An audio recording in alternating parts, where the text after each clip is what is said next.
지금 안식일에서 주일, 그리고 주일 돌아왔으니까 그 주일 안에 하나님 앞에 어떤 예배를 드려야 할까라는 걸 짧은 시간이지만 한번 나눠보도록 하겠습니다. 요한복음 4장 21절에서 26절 그 국가에 있는 것 같이 봐요. 예수께서 이르시되 여자여 내 말을 믿으라. 이 산에서도 말고 예루살렘에서도 말고 너희가 아버지께 예배할 때가 이르리라. 너희는 알지 못하는 것을 예배하고 우리는 아는 것을 예배하노니 이는 구원이 유대인에게서 납니다. 아버지께 참되게 예배하는 자들은 영과 예배할 때가 오나니 곧 이때라. 아버지께서 자기에게 이렇게 예배하는 자들을 찾으시느니라. 하나님은 영이시니 예배하는 자가 영과 진리로 예배할지니라. 여자가 이르되 메시아 곧 그리스도라 하느니가 오실 줄 내가 아노니 그가 오시면 모든 것을 우리에게 알려주시리이다. 예수께서 이르시되 내게 말하는 내가 그러하시니라. 아멘. 영과 진리로 예배하는 이 문제인데 그 밑에 배경의 말씀은 길기 때문에 안 읽고 제가 대충만 설명하도록 하겠습니다. 여러분이 잘 아시는 말씀이죠. 예수님께서 유대를 떠나서 갈릴리로 가시다가 사마리아를 통과하는 중에 그 수가라는 동네에 이르렀습니다. 그래서 그때가 제 6시, 우리 시간으로 한 12시죠. 그 정도 되어져 있는데 사마리아 여인이 거기에 물길로 왔고 예수님은 지금 제자들을 시장에 보낸 상황에서 당신은 지금 수가라는 그 우물가로 가셨어요. 그것도 대낮에 아주 잘생기고 멋있는 남자와 그 물길로 온 그 상당히 세상을 좀 아는 여자가 거기 단둘이 왔어요. 미투 사건에 아주 위험성에 노출된 상태입니다. 그죠? 그래서 이제 그곳에 오셔서 사마리아 여인하고 미팅하는 중에 있는 역사가 요한복음 4장에 있는 말씀입니다. 그래서 그곳에 지나가면서 이제 사마리아 여인하고 대화를 하는 내용을 이렇게 쭉 보면서 이 사마리아 지역하고 유대 지역에 왜 그렇게 됐는가, 이런 대화가 어떻게 오가지? 라는 역사를 다는 얘기할 수 없지만 간단하게 한번 보겠습니다. 우리가 아는 것처럼 예수님 시대에는 사마리아 사람들이 아주 진짜 짐승 취급받고 유다는 예루살렘 지역이죠. 그곳에서 예루살렘 성전에서 예배하는 그들은 정결하고 거룩하다고 스스로 자인하고 그래서 하나님의 정통성 이걸 아주 고수하고 우리만이 참이다라고 이렇게 오는 사람들이에요. 그런가 하면 같은 이스라엘에도 북이스라엘은 저 사람들은 아주 정통성도 없고 또 우상숭배하고 하나님 앞에 저주받은 백성들이다. 그래서 같이 상종도 하지 않았어요. 오늘 예수님과의 이 대화 중에 보면 그런 분위기가 나타나고 있잖아. 그죠? 그렇게 어떻게 해서 그렇게 된 건가 간단하게만 조금 설명을 하면 아브라함의 아들 이삭의 아들 야곱과 그의 식손들과 종들이 함께 70인이 애굽으로 들어가죠. 그죠? 자세한 것은 설명 못한다 그랬어요. 그래서 거기 야곱의 후손이 그러니까 이스라엘이죠. 야곱의 개명한 그 이름이 이스라엘이니까 그의 식솔들이 70인이 애굽에 들어가서 약 400년 동안에 큰 민족을 이뤄요. 수백만. 그렇죠? 그 수백만이 되어서 예수님을 표상하는 그 모세를 보내서 그들을 출애굽시킵니다. 광야 40년을 거치고 가나안 땅을 이제 모세의 바톤을 이은 여호수아가 이스라엘 백성들을 이끌고 가나안 땅을 들어가죠. 예수와 저거죠? 예수. 그 이름이 구원 자체입니다. 그래서 이스라엘 백성들 약속된 땅 가나안을 들어가서 약 16년 완전히 정복할 때까지 한 16, 7년 정도 정복 전쟁을 해요.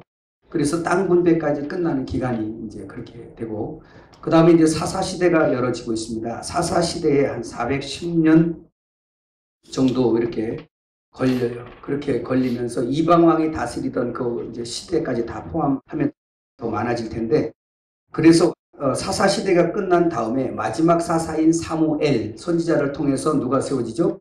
드디어 이제 통일 왕국시대, 왕정시대가 열어지는데 사울왕 40년, 또 누구? 다윗왕 40년, 그의 아들 솔로몬왕 40년. 솔로몬은 하나님 앞에 완전히 기쁨을 드리는 예배 생활을 못했어요. 그래서 하나님이 볼 때 야, 너는 진짜 찢어버리고 싶다. 너를 찢어버리고 싶다라는 얘기는 이스라엘을 찢어버리고 싶다. 너 때문에. 왜냐하면 그가 뭐 역할을 했잖아요. 왕이니까. 그리스도의 표상의 삶을 잘 살아냈으면 괜찮았을 텐데 그렇게 살지를 못했어요. 다행히도 하나님께서 다윗을 너무너무 사랑하셨기 때문에 그의 아들 시대에는 그를 찢지 않았어요. 그리고 솔로몬이 죽고 난 다음에 찢어버리죠. 그런 역사죠. 그죠? 자, 그렇게 찢는데 남유다는 두 지파입니다. 두 지파, 유다 지파와 베냐민 지파로 이렇게 나누어지고 또 솔로몬의 아들 르호보암이 왕이 됨을 시작해서 남유다는 한 20명의 왕이 약 한 350년이죠. 350년 동안을 다스리다가 BC 586년경 바벨론 느부갓네살 왕에 의해서 끌려가게 돼요. 그래서 남유다는 이제 그때 막을 내리게 되고 북이스라엘은 10지파로 갈라지죠. 르우벤 지파, 스불론, 시므온, 므낫세, 단, 이사갈, 아셀, 에브라임, 납달리, 갓 지파로 10지파가 이렇게 나눠지게 됩니다. 그래서 북이스라엘은 여로보암 왕을 시작으로 해서 19명의 왕이 약 200년 동안 다스립니다. 그리고 BC 721년에 아수르 왕에 의해서 그의 침공을 받아서 이제 문을 닫게 되죠. 그러니까 이제 북이스라엘은 그 200년 동안의 이 왕정 시대를 분열왕이죠. 그렇게 살다가 끝나고 남유다는 거기에서 150년을 더 이렇게 그 존속을 해요. 그리고 나서 끝이 나는데 여러분 그 북이스라엘이 초대왕 여로보암 왕이 되는 것 그리고 사마리아의 수도 그 사마리아 여인이 왜 그런 말을 했을까 그런 인식을 가지고 있었을까라는 이런 것을 알기 위해서 북이스라엘과 남유다가 형성되는 그 역사적 배경에 조금 재미가 있습니다. 거기 있는 것처럼 여러분 르호보암은 솔로몬 왕의 아들이죠. 그죠? 여로보암은 그거와 상관없는 사람이에요. 솔로몬 왕 때 공사장, 건축가예요. 공사장의 그 관리 감독자인데 아주 탁월한 사람이었어요. 어느 날 아이야 선지자가 와서 자기 옷을 12조각으로 찢어댑니다. 찢었는데 그 12조각은 이스라엘 12지파를 의미했고요. 그 중에서 10조각을 여로보암에게 주면서 당신이 하나님의 율법을 잘 순종하고 충성하게 되면 당신에게 이 10지파를 줘서 나라를 줄 것이다 라는 이런 이야기를 하게 됩니다. 그렇지만 이 소리를 들은 솔로몬 왕이 이제 어떻게 했어요? 이 사람이 그 다윗처럼 하나님을 경외하여서 사울 왕을 죽이지 않냐고 도망가면서까지라도 하나님의 기름 문자를 내 손으로 죽이지 않겠다는 그런 신앙을 가졌다면 그렇게 안 했겠죠. 근데 솔로몬은 그리하지 못했습니다. 이제 그 소식을 들은 솔로몬 왕은 어떻게 해서라도 여로보암을 죽이려고 해요. 근데 여로보암은 이제 그때 도피를 해서 애굽으로 갑니다. 이집트죠. 그곳에 있다가 솔로몬 왕이 죽은 다음에 르호보암이 이제 이스라엘 왕권을 가지고 통치를 하게 되죠. 그래서 솔로몬 왕이 죽은 소식을 알고 여로보암이 애굽에서 이스라엘로 다시 들어옵니다. 자, 이렇게 들어와서 보니까 그 르호보암 통치 아래서 백성들이 많은 고역을 하고 있는 거예요. 그러니까 이제 진언을 하죠. 왕이여, 선왕 때부터 백성들이 너무너무 이렇게 고생을 하니까 좀 이런 노역을 좀 낮춰주면 좋겠습니다. 라고 이렇게 하니까 그 사실을 알잖아요. 솔로몬 왕 때부터 르호보암이 그걸 알 거 아닙니까? 이제 화가 났나 봐요. 그러니까 이전보다 더 심하게 할 거야! 라고 이렇게 나오니까 그 소식을 이제 이스라엘 백성들이 듣고 12지파 두령들이 다 듣는 거예요. 그 백성들이 열이 받아버렸어요. 그래서 그때 베냐민 지파하고 유다 지파만 떨어져 버리고 나머지 10지파는 이제 분리를 해버리는 거예요. 그래서 여로보암 편에 서가지고 우리가 나라를 새로 만들자. 그렇게 해서 나누어진 거예요. 그게 나누어진 배경입니다. 그래서 북이스라엘로 10지파를 가지고 여로보암이 초대 왕이 되죠. 그리고 남유다는 이제 두 지파인데 유다 지파랑 베냐민 지파인데 베냐민 지파는 그때 이제 소수였어요. 약해진 지파가 이제 그 강력하지 못하기 때문에 그래서 베냐민 지파는 그냥 유다 지파에 존속되는 것처럼 그때부터 남유다 그러는 겁니다. 여기까지 이해 가셨어요? 네. 이렇게 갈라져서 갔지만 북이스라엘 지금 여로보암 왕은 항상 불안할 수밖에 없었어요. 왜 그러냐면 이스라엘 자체는 지금 그 하나님을 섬기는 백성이잖아요. 예루살렘에는 성전이 있어요. 그 성전의 자리가 모리아산이죠. 모리아 산 위에 예루살렘 성전이 지어져 있고 거기에 율법을 따라 제사하는 것들이 이렇게 되어지니까 종교적인 백성들이 종교적으로 그 성지 같은 곳이 되어버렸잖아요. 근데 북이스라엘은 그게 없는 거예요. 그게 없으니까 이제 늘 마음이 불안한 거죠. 이 열 지파가 언제라도 마음이 동요해서 다시 그 그리로 들어갈까봐 자기 왕국이 지금 파괴될 위기가 자꾸 오지 않을까 불안에 떨던 여로보암 왕은 이제 산당을 짓기를 시작을 한 거죠. 그래서 뭔가 자구책으로 해놓은 것이 이제 북이스라엘이 이제 그리심산 들어봤죠? 남유다 중심은 모리아산 그리고 북이스라엘은 그리심산 BC 400년경에 거기에 산당이 세워지기 시작합니다. 그런데 거기에는 이제 다른 것을 섬기는 게 아니라 금송아지나 뭐 이런 것들을 만들어 놓고 이스라엘 백성들로 섬기게 했고 또 율법과 제사장을 그 왕이 자기 마음대로 막 이렇게 하다 보니까 이 소선지서에 많이 나오는 얘기들 있죠. 이제. 그래서 선지자들의 책망을 많이 받아요. 이 북이스라엘 왕들이. 이제 그런 계기가 되어져 있습니다. 그런데 예수님을 이제 만났어요. 자, 예수님이 사마리아 여인하고 이런 대화하죠. 그 요한복음 4장 21절 읽어요. 예수께서 이르시되 여자여 내 말을 믿으라. 이 산에서도 말고 예루살렘에서도 말고 너희가 아버지께 예배할 때가 이르리라. 자, 이 산에서도 말고 예루살렘에서도 말고 예루살렘은 모리아산 쪽이고 그래서 이 두 산의 전쟁이었어요. 사실은. 그런데 예수님께서 오셔서 사마리아 여인과 대화할 때 예배하는 장소에 대해서 지금 뭔가 수정해 주는 사건이에요. 이건 우리에게도 중요한 문제죠. 이 산에서도 말고 예루살렘에서도 말고 장소 수정을 하게 되고요.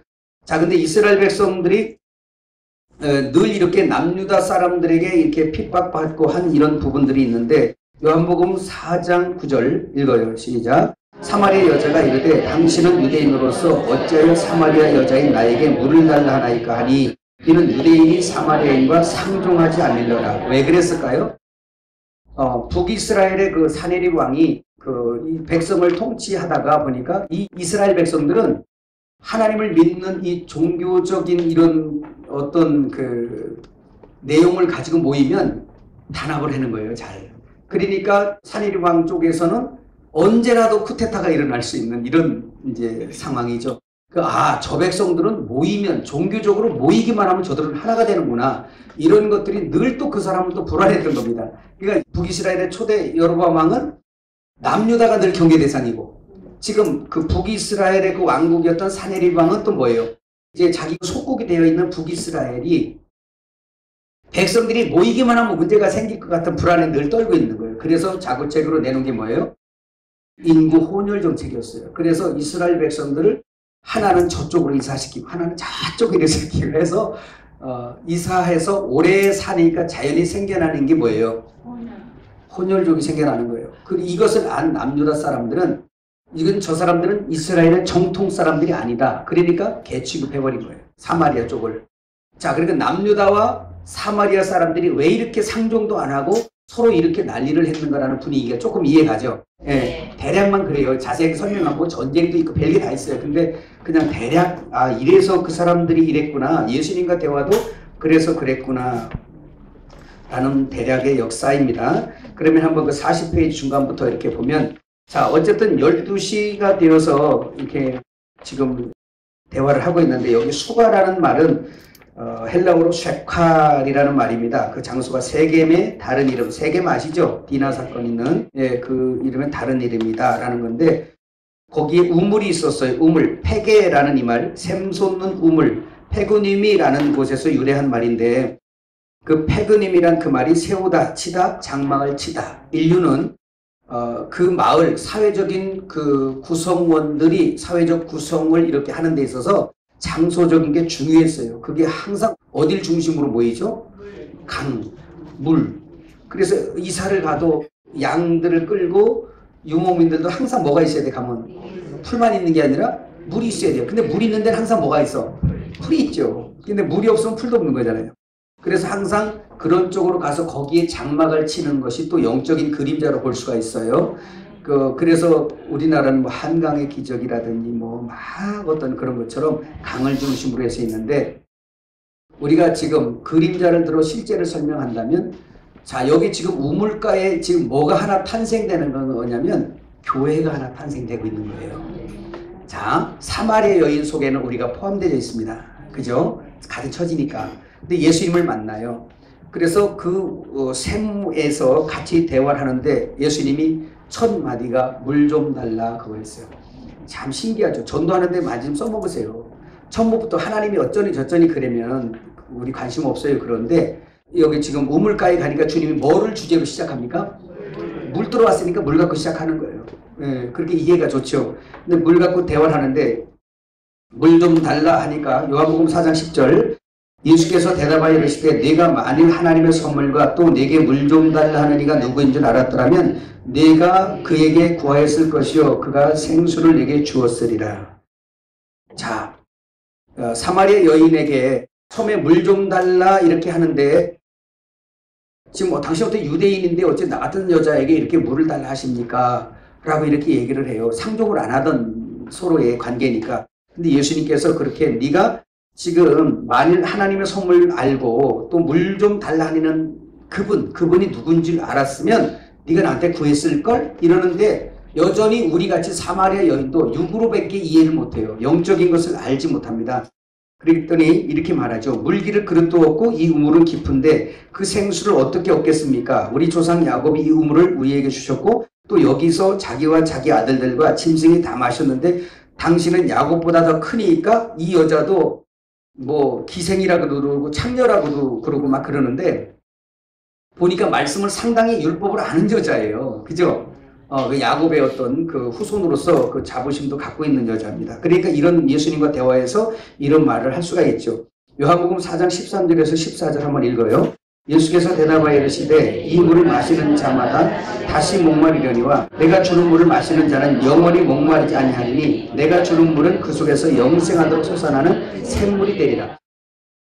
자, 그러니까 육적인 그 세메이온이죠. 그림자, 표적, 그림자의 이 우물, 육신의 우물을 가지고 대화를 하다가 주님을 어디로 전환하세요?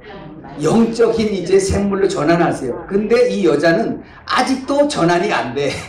여전히 육의 것을 묻는 거예요. 한마디로 말하면 이런 겁니다. 자기는 지금 두레박이라도 있고 그런데 자기는 지금 물들 그릇도 없고 두레박도 없고 오늘 말하면 두레박이죠. 우물은 깊은 데니까 이제 이거잖아. 물을 그릇도 없는데 어떻게 그 물을 내게 주려고 하지? 이상하네. 예수님은 야, 한 번 먹으면 영원히 목마르지 않을 거다. 아, 그래요? 그러면 그 물 내게 주세요. 그 여기 물길로 안 오게. 이거야. 그 여전히 뭐예요? 육이에요. 참 하나님 말씀 전에도 육으로 깨닫고 표피적으로 깨달으면 골치 아픈 거예요. 그러니까 거기다가 목회자가 표피적으로만 알고 진리의 알맹이를 주지 못하면 그도 불쌍한 거예요. 또 따라합시다. 불쌍한 자가 되지 않게 하옵소서. 그런 말씀을 전하는데도 그냥 밤인지 낮인지 모르는 건 얼마나 더 불쌍하겠어요. 보세요. 사마리아 여인과 예수님의 대화를 이렇게 총 지작을 하면 첫째는 물을 달라 하는 사람이 누구냐 이 말이고, 둘째는 하나님의 선물이 무엇이냐, 셋째는 네가 누구냐라는 거예요. 자, 여기서 보면 첫째 물을 달라 하는 이가 이스라엘이 그렇게 학수고대하는 누구요? 메시아예요. 메시아. 그가 오면 모든 것을 회복할 거라는 걸 이스라엘 백성도 알고 누구예요? 이 사마리아 여인도 알고 있는 거예요. 근데 그가 이분인 줄을 몰랐던 거죠. 근데 이 대화 속에서 그걸 알았어요. 하나님의 선물은 성령의 생수였죠. 사마리아 여인은 지금 육신의 물을 떠주는 이거, 그 야곱의 우물에서 마시는 그 물 얘기하는 거고, 예수님은 지금 영원히 그 보좌에서 흐르는 생명의 샘물을 주겠다라는 거예요. 이게 말이 됩니까, 여러분? 엄청난 거죠? 이걸 주겠다. 못 깨닫지만 이제 나중에 깨닫게 되죠. 셋째는 내가 누구냐라는 걸 알게 되는 거예요. 예수님 만나서. 이게 뭐냐? 속된 말로 말하면 우리의 꼬라지라는 거예요. 예수님 앞에서 그 물을 준다고 하는 분과 그 선물이 뭔지 아는 그분이 주는 것과 그걸 받아먹는 우리가 받을 자격이 있는 잔지를 우리가 여기서 배우는 거예요. 그래서 예배까지 이루어지는 걸 말씀하고 있습니다. 자, 선물은 도레야, 도론이라는 말이죠. 여기서 유래한 말인데 선물, 희생제물이라는 뜻이 있어요. 그러니까 예수님께서 우리에게 주시는 선물은 희생제물입니다. 누구죠? 예수 그리스도입니다. 믿는 자들에게만 주어지는 선물, 십자가의 희생제물로 죽으신 다음에 부활하신 그 영이 우리에게 주어지는 선물이에요. 자, 이것이 예배와 연결되어져 있습니다. 영, 아시겠죠? 그 영생수 생명할 때 그래서 아이오니오스 영원한 시작도 끝도 없는 항상 존재하는 그러니까 예수님께서 주시는 그 샘물 영생수는 영원히 목마르지 아니한 것. 그러면 주 안에 거하는 사람은 영원히 목마르지 말아야 되죠. 근데 왜 맨날 목마르다 그러고 여러분 이제 만족을 못하고 그럴까요? 여기에는 부단히 아직 나의 어떤 것들, 내가 주인됨, 나의 소유, 이디오스의 삶이라고 그랬죠. 자기로부터 자기에 관한 자기의 소유, 자기의 것. 그거 챙기느라고. 그것이 목적이 되어 있기 때문에 항상 하나님하고 다투어요, 마음에서. 만족할 수 없어요. 이런 사마리아 여인이 오늘 예수님 만나서 완전히 바뀌는 사건을 지금 말씀을 하고 있는 것입니다. 자, 그런데 그런 샘물이 있으면 나한테 주세요. 여기 물 길러 오지 않도록 이 말 하는데 예수님이 대뜸 하신 말씀이 요한복음 4장 15절 그거 한번 읽어보세요. 여자가 이르되 주여 그런 물을 내게 주사 목마르지도 않고 또 여기에 물 길러 오지도 않게 하옵소서. 아직도 육적이에요. 그런데 예수님께서 하시는 말씀이 네 남편을 불러오라. 그 말씀이에요.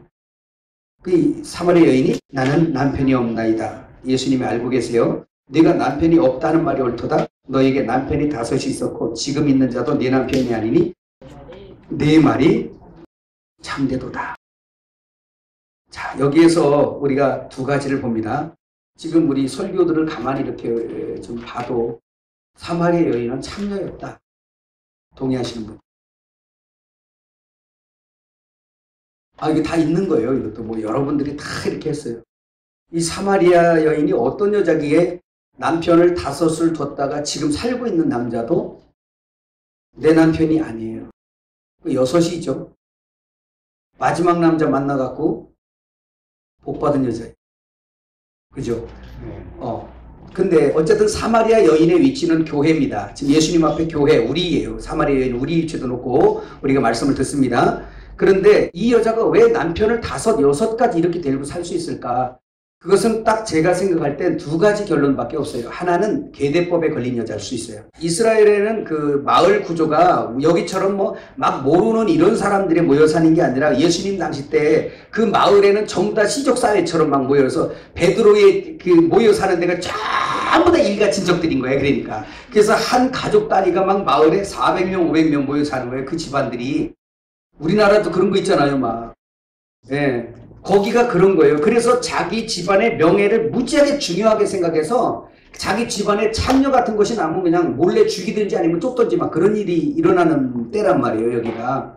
근데 이 여자가 누굴까라는 거예요. 여러분, 이스라엘의 계대법이라는 게 뭔지 아시죠? 룻이 거기에 걸린 여자잖아요. 그래서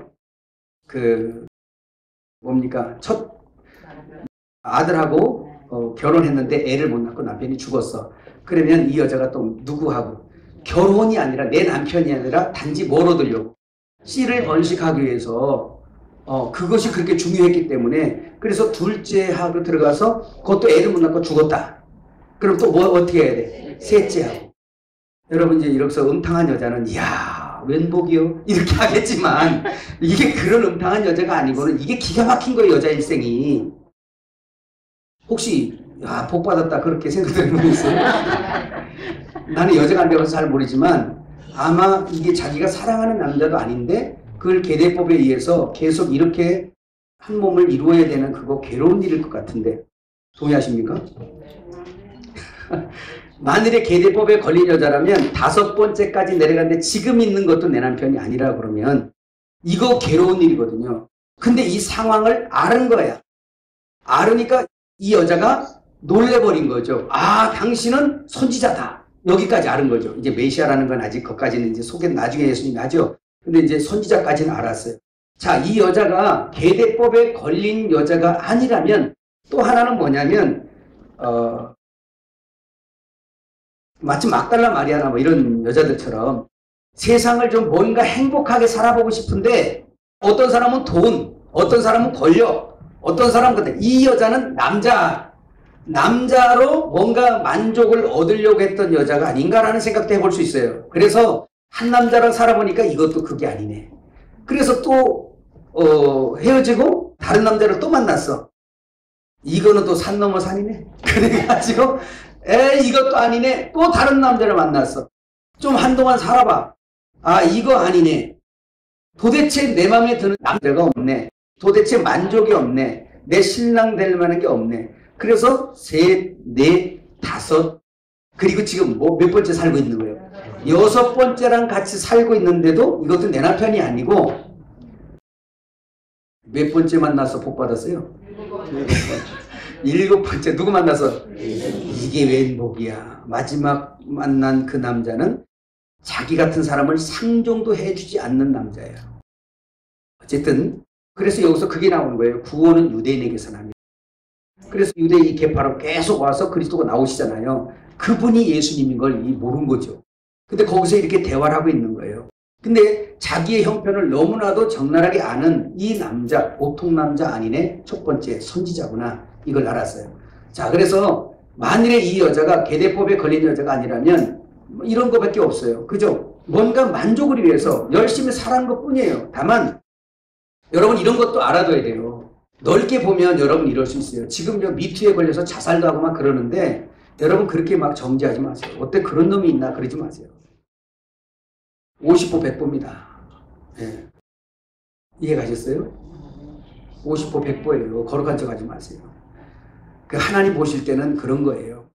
이건 뭐냐면 사람을 만족시킬 수 있는 건 주님밖에 없어요. 그러니까 주님을 만나지 못한 사람들은요, 그 사람들 그것도 상당히 절제해서 사는 사람 삶이에요. 무슨 짓을 못해요. 왜? 여러분 머리 깎고 지금 절에 들어가는 사람이나 이 남자 저 남자 만나는 여자나 창기나 아니면 살인을 하는 남자나 예수 없으면 그 사람들은 열심히 하나님 없는 자기 자아를 이거를 만족하게 하려고 뭔가를 끊임없이 사는 거예요. 그 사람들이 추구하고 찾는 거야. 뭘 찾아? 하나야 뭐 나를 행복하게 해줄 수 있는 게 뭔가 찾는 거예요. 그러다 보니까 사람을 죽이기도 하고요. 남의 걸 뺏기도 하고 거짓말도 해서 자기 자아 충족시키기 위해서 그걸 해보는 거예요. 예수 안 믿는데 그거 못하는 사람들은 뭐예요? 열심히 덜 사는 거고 그러니까 더 남보다 열심히 살려다 보니까 살인도 하게 되고 거짓도 하게 되고 저 남자 이 남자도 만나게 되고 이러는 거예요. 그래서 예수님 오셔서 물은 것이요. 죄에 대해서 물었잖아요. 죄에 따지지 말라. 죄에 대해 하면 저희가 나를 믿지 아니하며. 그러니까 예수 없는 삶은 만족함이 없기 때문에 끊임없이 이 공허한 것, 공허, 텅 빈이잖아요. 이거 창세기 1장 2절. 이걸 채워보려고 부단히 노력하고 살다 보니까 이도저도 세상에서 못 찾아서 포기하고 산으로 들어간 사람들이 머리 깎고 들어간 사람들이 죽음들이고 그래도 안 채워진 거예요. 절에 가서 정말 돈을 잘 닦았다는 사람이 최고로 깨달은 게 텅 빈 거 아는 거예요. 그 말이 뭐예요? 무다. 이거 깨닫고 죽었어요.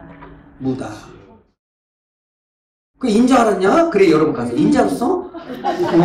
예수 없으면 원래 무야. 텅 빈 거야. 없으면 우린 일찍 들었잖아요. 창세기 1장 2절. 그러니까 보세요. 이 소우주는 얼마나 큰지 예전에 얘기했죠. 이 사이즈를 얼마나 크게 창조했는지 우주가 여기 들어가도 안 차요. 우주보다 큰 이가 들어와야 차. 아멘. 그래서 그걸 머리부터 발끝까지 꽉 찬 걸 만족이라 그래요. 아멘. 만족. 그건 우리 사람 속에는 예수가 들어와야 꽉 차. 아멘. 그래서 넘쳐 막. 아멘. 12광줄이 남어. 아멘. 근데 이 사람들은 아직 예수를 못 찾은 거잖아요. 그러니까 예수님이 안 들어왔잖아. 그러니까 차 안 차. 안 차니까 5명, 6명이 아니라 60명을 갖다 집어넣고 살아도 안 차는 거야. 끊임없이 뭔가를 추구해. 탕자처럼 뭔가 새로운 삶이 있을까 싶어서 끊임없이 방황하는 게 인생이에요. 인생. 예수 없는 인생들. 우리는 찾은 거고 그래서 만족하다 그러는 거고 우리가 이제 육신으로 돌아오면 안 만족하고 왜? 없으니까. 근데 이쪽으로 들어와서 주소 또 얘기해야 되겠네. 이쪽 주소 알죠? 이쪽 주소는 뭐예요? 사망군 죽으면 망하리 444번지. 이 동네는 죽겠어요. 오라 곤고하도다가 맨날 집집마다 터져나오는 이 신음소리예요. 근데 죽겠네 그리고 아이고 그냥 십자가를 통과해서 이쪽으로 이사. 생명군 살면 형통리 축복리 777번지. 이제는 바뀌어갖고 이제 12길 신주소는 12길. 그 옆에가 144길. 12 곱하기 12, 144길. 알란가 모르겠네. 새 주소. 옛 주소는 12번, 7번. 아, 어쨌든 그려. 아이고, 가는 것은 내비게이션 찍어보고 가세요. 그걸 가시면 거기에서는 세상 거는 없는데도 감사하고 만족이 돼가지고 할렐루야 찬송이. 그래서 그 집집마다 들려오는 게 찬송이야.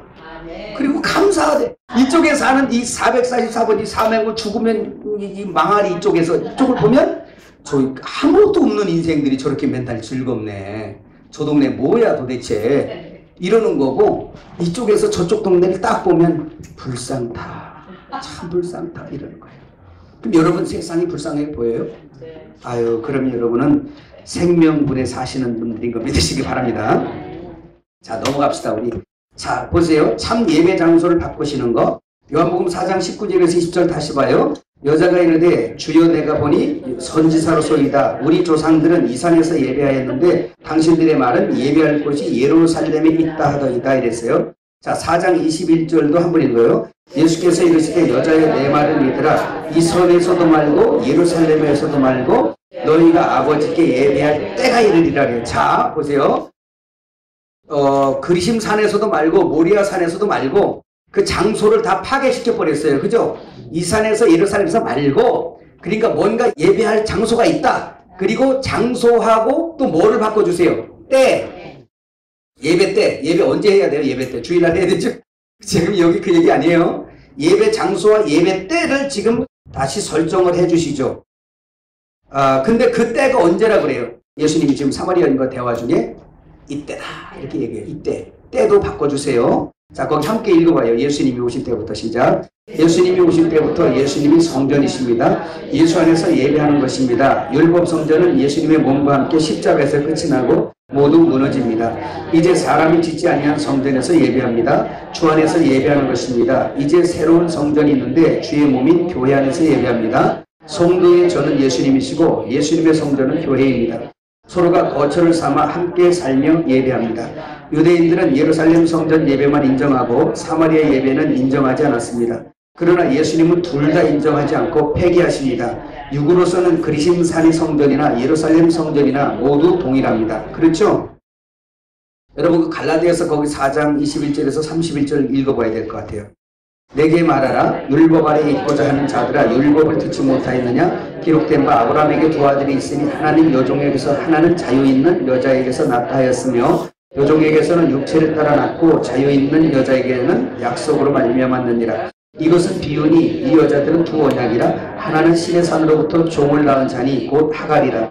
이 하갈은 아라비아에 있는 신의 산으로서 지금 있는 예루살렘과 같은 곳이니 그가 그 자녀들과 더불어 종로로 타고 오직 위에 있는 예루살렘은 자유자니 곧 우리 어머니라. 기록된 바 잉태하지 못한 자여 즐거워라. 산고를 모르는 자여 소리질러 외치라. 이는 홀로 사는 자의 자녀가 남편 있는 자의 자녀보다 많음이라 했으니 형제들아 너희는 이삭과 같이 약속의 자녀라.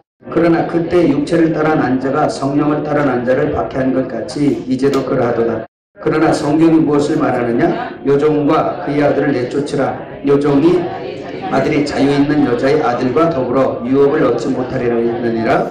그런즉 형제들아 우리는 여종의 자녀가 아니요 자유있는 여자의 자녀니라. 이렇게 하면서 어떻게 바꾸시냐면 지금 예수님 오시기 전에 예루살렘에서 예배하는 것도 뭘 따라 예배한 거래? 지금 율법 따라 예배했잖아요. 그러면 율법 따라 예배하는 것이나 그리심 산에서 그래서 예배하는 것이나 일반이라는 거예요. 다 폐기해야 된다는 거예요. 이거는 왜? 율법 안에서 참 예배가 안 되니까. 거기에서는 실제가 안 돼요. 전부 다.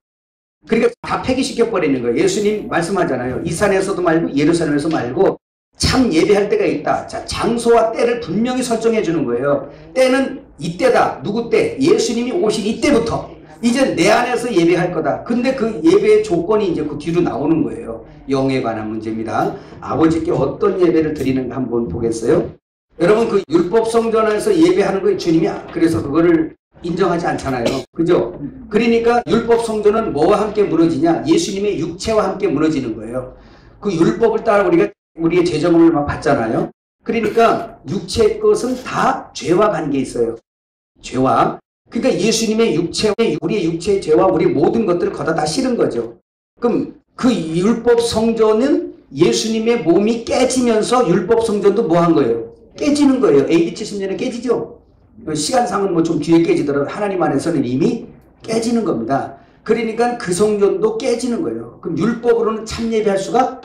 자, 지금 우리 목사님들은요, 진짜 이거 심도 있게 생각해야 돼요. 양을 어떻게 키우냐는 문제거든요. 자유한 영으로 진짜 자유한 백성을 만들 거냐, 신부단장 시킬 거냐. 신부단장 아까 얘기했지, 율법 안에서는 절대로 신부단장 안 된다고요. 맨날 정죄하고 쌈박질 하느라고. 왜? 율법 안에서 그것만 나오니까. 거기서 교만과 비교의식에서 못 벗어나고요, 죄에서 못 벗어나요. 율법은 죄를 아니까 절대 안 됩니다. 신부단장은 은혜 안에서만 이루어지는 거예요. 자, 그러면서 한번 읽어보세요. 자, 예수님은 참 예배 때와 내용도 함께 말씀하셨는데, 거기 읽어볼까요? 그 성경 구절 이후에 예수님은 보입니까? 거기서부터 시작. 예수님은 참 예배 때와 내용도 함께 말씀해 주셨습니다. 참 예배 때는 옛 언약이 깨지고 새 언약이 시작되는 때입니다. 옛 언약은 시내산에서 주신 율법입니다. 그 율법이 새 언약의 주체이신 그리스도가 오신 이후에는 폐기되는 것입니다. 자, 다 폐기되고 실제 예배를 하게 될 수 있는 이유가 있어요. 그 새 언약에. 이거는 구약부터 예언한 거예요. 새 언약을 준다는 거. 그 새 언약이 뭐냐라는 걸 한번 보는 겁니다. 예레미야 31장 31절에서 34절. 여호와의 말씀이니라. 보라, 날이 이르리니 내가 이스라엘 집과 유다 집에 새 언약을 맺으리라.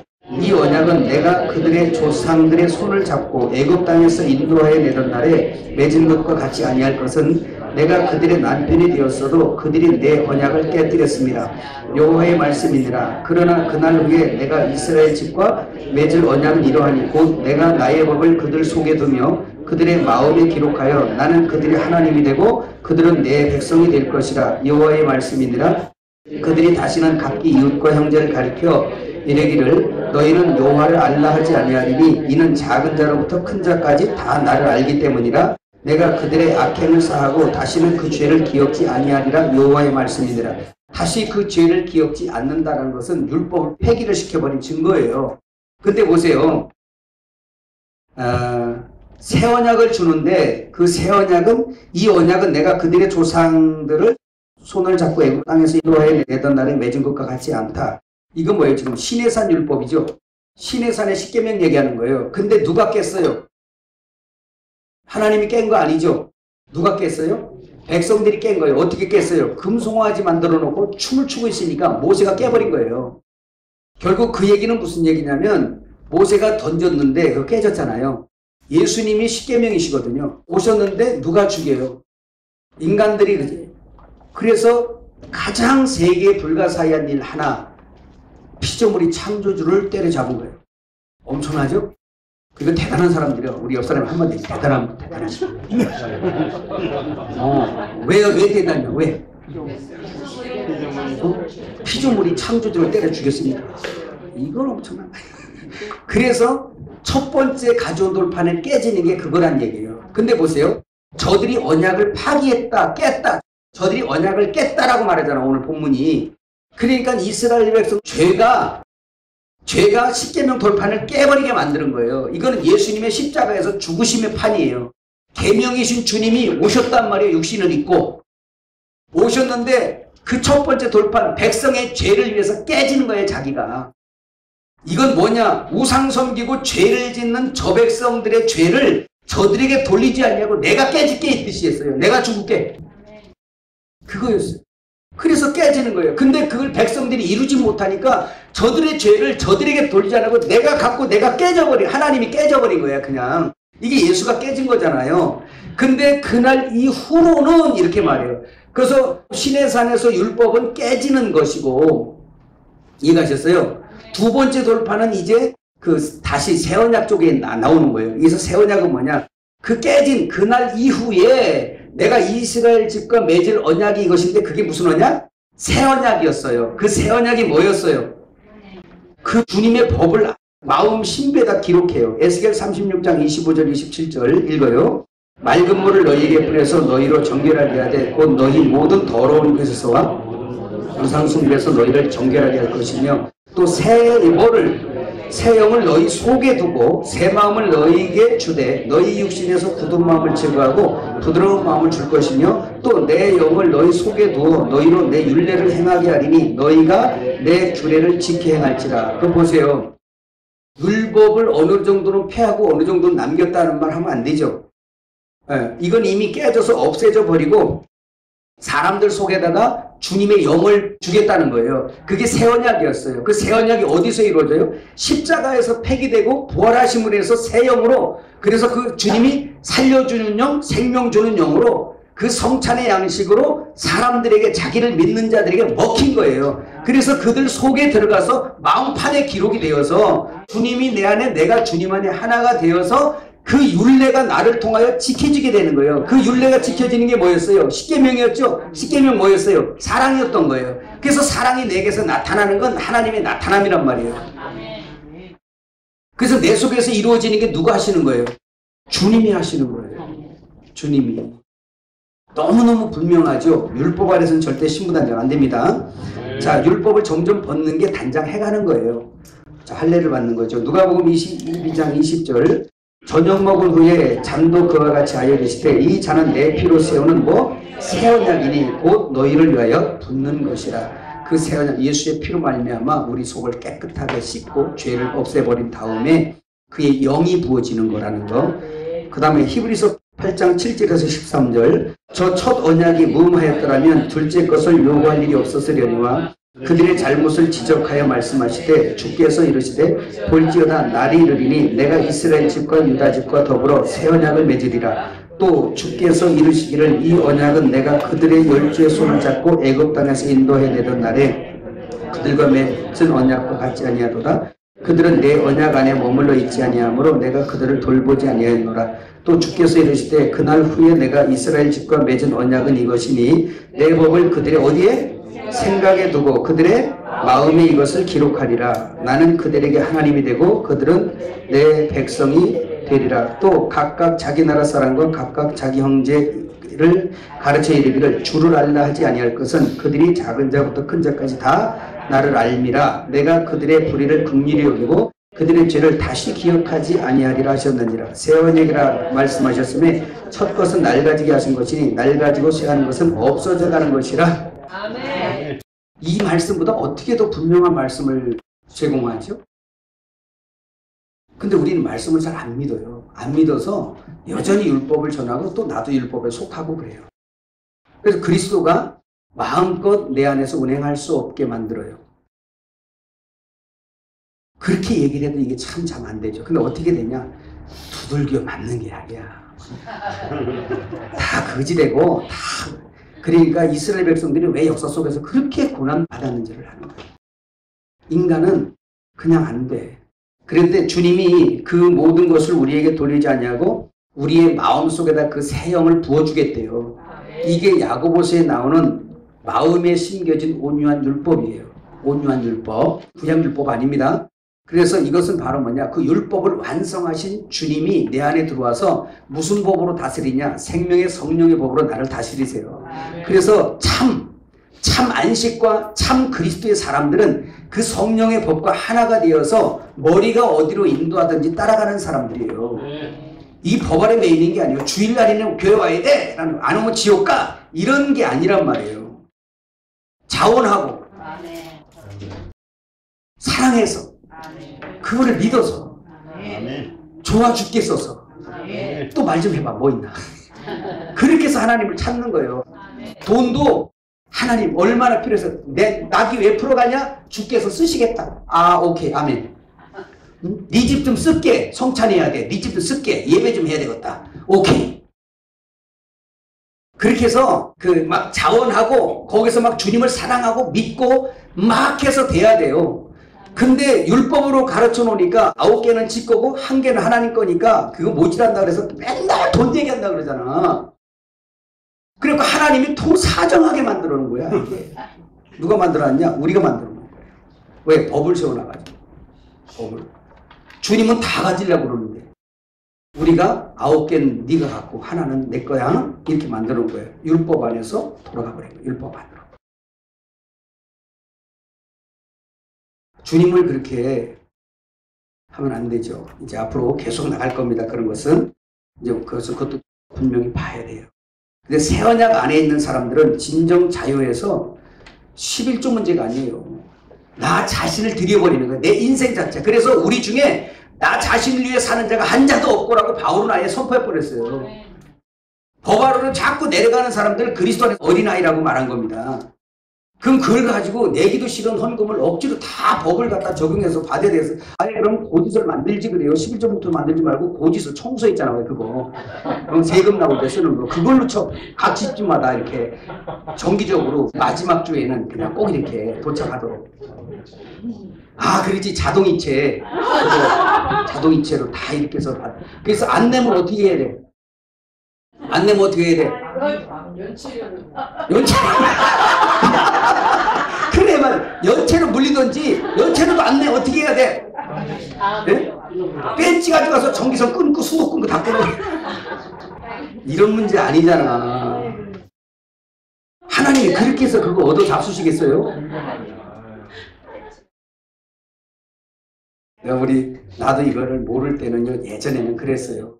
하나님, 여러분들이 11조 띠먹으면 내가 안 걷어, 교회가. 하나님이 알아서 걷어가. 이렇게 해서 다 병들어 죽게 만들든지, 아니면 그렇게 되기를 바라는 양. 11조 띠먹은 이것이, 아이고, 띠먹을 걸 띠먹어야지. 하나님 어떻게 나 보자. 해가지고, 막 그럴 때도 있었어요. 그러니까 마음에서 뭐가 나가? 저주가 나가. 장로가 말이야, 이 11조 띠 뭐야, 이거. 그러니까, 11조를 어디다 내야 되느냐 이런 질문이 의미가 없어요. 자체를 사도 바울은 그래서 주일날 있잖아요. 주일날 모였잖아. 그때도. 그때 뭐요? 헌금을 그때 막 모은 거예요. 그때 헌금 가지고 가서 전도하고 설교하고. 그래서 주일날을 모이면 막 그날 돈 모았어요. 그게 돈이 억지로 고지서 내보낸 겁니까? 아니죠. 자원에서 그 선교에 그 주님의 영을 가진 사람들은 불타게 돼 있어요. 그러니까 가짜는 못하는 거야. 어린 자도 못하고 가짜가 못하는 거예요. 진짜 저가 하나님이 택하지 않은 가짜는 나가야지 이 교회가 살아요. 가짜가. 그 진짜 속에 가짜 섞이니까 얼마나 이스라엘 백성들 옆구리 가시가 되잖아. 그 한 족속 때문에, 기본 족속 때문에. 죽이랄 때 싹을 죽여버렸어야 되는데. 요한복음 4장 24절 어떻게 예배하냐 보세요. 거기 시작. 하나님은 영이시니 예배하는 자가 신령과 진정으로 예배할지니라. 자, 신령 푸뉴마라는 말이고요. 영, 숨, 삼일체 영이죠. 진정이라는 말은 알레데이아 뭐예요? 진리라는 얘기예요. 그러니까 주님의 그 영, 그리스도의 진리의 영과 그 다음에 그 성령과 말씀이세요. 진리의 참 영으로. 근데 오늘 교회가 먹고 살기 바쁘고 자기 혼의 욕구를 채우고 돌아다니느라고 말씀 볼 시간이 어디 있어? 네? 말씀 볼 시간이 어디 있어요? 근데 보세요. 요한복음 6장 63절 살리는 것은 영이니 육은 무익함이라 내가 너에게 이른 말은 영이요 생명이라. 고린도서 3장 6절 그가 또한 우리를 새 언약의 일꾼 되기에 만족하게 하셨으니 율법 조문으로 하지 아니하고 오직 영으로 함이니 율법 조문은 죽이는 것이요 영은 살리는 것이니라. 아멘. 그러니까 이제 그리스도의 영이 신비에 새겨졌잖아요. 이 돌판에 신비에. 그죠? 돌판이 아니라 신비에 새겨진 그 영. 그래서 여러분들은 그리스도를 부인할 수 없어요. 딱 새겨지면 거듭난 사람들은 그때부터는 그 진리와 영으로 계속 광야에서 환경이 광야예요. 척박한 광야인데도 불구하고 하늘 목장, 하늘에서 내리는 꿀을 매 아침마다 가서 그것을 수습해다 먹는 겁니다. 그걸 먹고 반석에 나는 생수 마시면서 그 광야 40년을 진행하는 거예요. 이해가셨어요? 근데 이게 성도들의 일상생활이어야 하는 거예요. 늘 말씀을 사모하는 생명의 욕구가 거듭난 사람들 속에서 있거든요.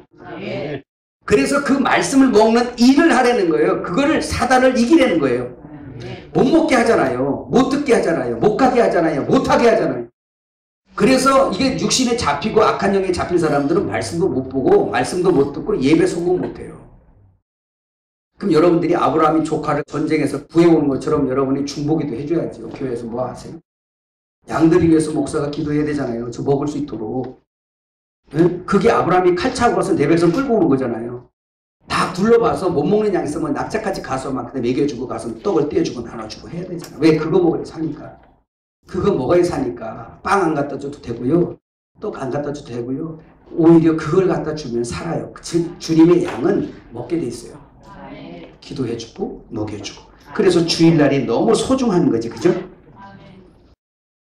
그렇게 하기 전에 마지막 우리 이거 말씀 뭐예요? 자신은 아는 거잖아요. 근데 어떤 사람이 먹어요? 어떤 사람이 예배해요? 그 주님 앞에 사마리아 여인처럼 나는 참 참기 같은 여자, 마지막 남자, 주님, 그 주님 못 만났으면 나는 예배할 수 없는 여자, 나는 없음인 여자, 무력한 여자, 한 줌의 흙일 뿐인 여자로구나 라는 걸 자기를 아는 거예요. 의에 줄이고 목말라 아사된 자가 바로 나다. 이걸 고백하는 거예요. 누구 앞에서? 주님이 눈부터 띄워주고 그가 메시아요 그리스도라는 것을 알아차린 순간 자기는 야 내가 그동안 추구하고 먹었던 건 다 썩을 거구나. 이건 아니구나. 나는 그날의 그 의의가 필요하구나. 이걸 깨닫는 사람 얘기하는 거예요. 그거를 자기가 먼저 생각하고 자인해서 나 이런 사람이라고 자인하는 사람이에요. 그래서 나는 죽은 사람이고 없음이에요. 이렇게 여겨진 사람이 그 자기 위치를 찾아 들어가는 거예요. 몸의 위치로. 배치, 티데미, 배치. 그래서 거기서 들어가서 머리로부터 제공되고 흘려주시는 그 생수와 그의 의의 진리를 받아먹는 사람들인데 그 자리가 어느 자리냐면 바로 향유 부은 마리아 자리예요. 예수님의 발 앞에서 그 눈물로 그 발을 씻는 자. 거기에서 나는 당신 없이는 아무것도 할 수 없는 죄인일 뿐입니다. 나는 진짜 곤고한 자요. 나는 진짜 남편이 6씩이나 됐어도 아무런 만족이 없는 비참하고 진짜 긍휼히 여겨주지 않으면 나는 행복이 없고 만족이 없는 그런 여자예요. 라고 자기를 그냥 무릎이 꿇어지는 사람. 그래서 그분이 머리로서 존재해서 경배가 자동으로 일어나는 사람. 거기서 참 예배가 일어나는데 그들에게 그의 영, 구약에서 새 언약으로 약속한 그 영이 그들에게 부어지는 거예요. 그래서 그 영이 들어가니까 아버지를 예배하는 영이 내 속에 있기 때문에 예배가 되어지는 거예요. 하기도 싫은 예배를 자꾸 하려는 게 아니라 그 영 안에서 예배가 되어지는 거예요. 참 예배는. 그래서 때가 언제냐? 그리스도 때부터. 뭘로? 그 영으로, 진리로. 그래서 여러분 말씀 깨달아 보세요. 참 진리 알맹이를 먹어보세요. 사람이 환장하잖아요. 여러분 그런 거 있어 없어? 말씀 이거 하나 이렇게 만들다가도 새로운 것이 하나 더 때로는 아는 건데도 깊이와 넓이가 커지면 눈물이 앞을 가려 못하고 성전으로 다시 나와가지고서 손들고 눈물로 찬송을 한번 하고 들어가야 되고 또 이 기쁨에 사는 거예요. 날마다. 그렇게 하다 보니까는 늙어가는 거잖아요. 여러분. 이게 행복이에요. 뭐를 추구하세요? 여러분 이래다 죽는 거지. 따라합시다. 참 예배하다가 가는 거야. 가는 거야. 다른 거 없어요. 다른 거 없어요. 엄청난 세계를 제패한다는 꿈꾸지 마세요.